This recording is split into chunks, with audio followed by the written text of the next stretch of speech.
हमें दिखाना है कि ये जो 3√2 है ये एक अपरिमेय संख्या है। वाकई ये एक अपरिमेय संख्या है, हमें सिद्ध करना है। ठीक है, सिद्ध करके दिखाना है कि हाँ ये वाकई जो है अपरिमेय संख्या। वो कुछ नहीं करना है, करना क्या है, लिखेंगे हल। मान लेते हैं, माना कि 3√2 एक परिमेय संख्या है। क्या है, एक परिमेय संख्या है। ठीक है, ये हम लोग मान गए, मान लिया। मानने के बाद अब हमने क्या करना है, जब ये परिमेय संख्या है तो इसको हम लोग p बटा क्यू के रूप में लिख सकते हैं। परिमेय संख्या को p बटा क्यू के रूप में लिख देते हैं ना, तो हम लिखेंगे 3√2 बराबर p बटा क्यू। p और q है क्या, ये p और q ये दोनों पूर्णांक है, और ये जो q है ये जीरो नहीं है। नीचे में बटा में जीरो नहीं होना चाहिए, बटा में जीरो हो जाएगा तो क्या आ जाएगा, वो फिर अपरिभाषित हो जाएगा, ऐसा नहीं हो सकता है। ठीक है, तो यहां लिख सकते हैं पी क्यू पूर्णांक है, इसको लिख सकते हो या ना भी लिखोगे तो कोई दिक्कत नहीं, पूर्णांक है। साथ में ये जो क्यू है ये हम लोग का जीरो नहीं है। इसके साथ साथ एक और चीज है कि ये जो p और q है ये दोनों ही सह अभाज्य संख्याएं हैं। p q सह अभाज्य संख्याएं हैं। ठीक है, सहभाज्य संख्या क्या होता है, इन दोनों संख्याओं का जो है सिर्फ उभयनिष्ठ गुणनखंड सिर्फ एक होना चाहिए, उसके अलावा और दूसरा नहीं होना चाहिए। क्लियर, मतलब इन दोनों में सिर्फ और सिर्फ एक ही उभयनिष्ठ गुणनखंड है। उभयनिष्ठ गुणनखंड बहुत सारे वीडियोस में मैं बता चुका हूं। ठीक है, चलो अब जब ऐसा है तो इसको हम लोग आगे ऐसे लिख सकते हैं, इस 3 को इधर लेके आ जाते हैं, कोई दिक्कत, इस 3 को इधर लेके आ जाते हैं तो क्या हो जाएगा, √2 को अकेले छोड़ दो और 3 चूंकि पूर्णांक है इसको इधर लेके आ जाओ, तो क्या ये 3 2 के साथ गुना हो रहा है तो इधर में आके क्या हो जाएगा, भाग हो जाएगा। ठीक है, क्या हो जाएगा, भाग हो जाएगा, तो नीचे आ गया। ठीक है, अब देखो क्या हो गया, इधर √2 रह गया और इधर p बटा 3q। ठीक है, बोलेंगे चूंकि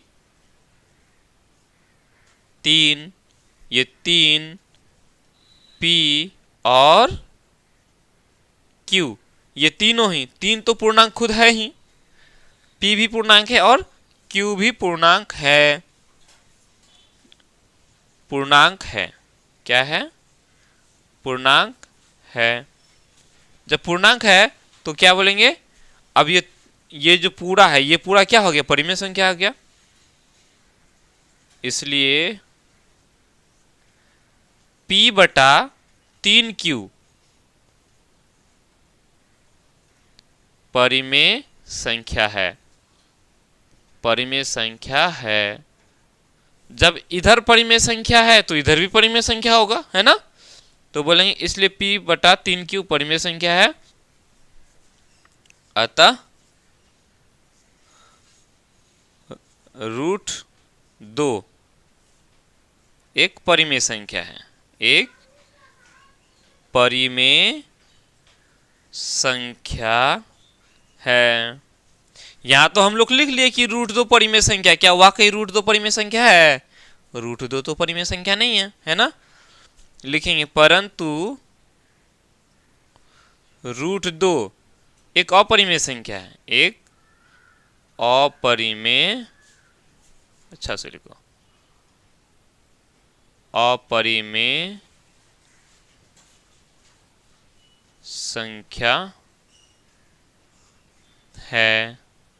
ठीक है, अगर हम इसकी बात करेंगे, इसको देख करके बोलेंगे तो ये भी परिमेय संख्या हो जाएगा, क्योंकि ये परिमेय संख्या तो ये भी परिमेय संख्या, परिमेय संख्या ना बराबर होगा, परिमेय और अपरिमेय बराबर होगा क्या, नहीं होगा।